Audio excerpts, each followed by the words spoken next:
How to install or replace ink cartridges in the HP ENVY 6000, ENVY Pro 6400, DeskJet Plus Ink Advantage 6000, 6400 printer series.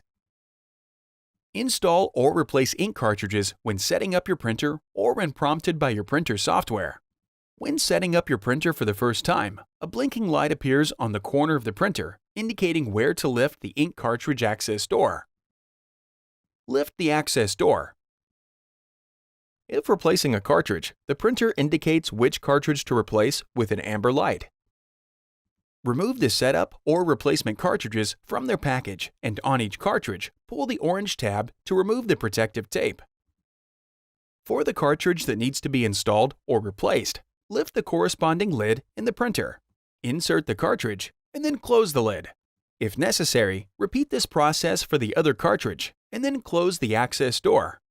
If setting up your printer, return to HP Smart, tap Continue, and then tap Continue again to print an alignment page. If replacing a cartridge, the alignment page prints automatically. Lift the scanner lid and place the alignment page print side down on the scanner glass where indicated. Touch the blinking copy button on the printer to complete the alignment process. Resume printing or setting up your printer.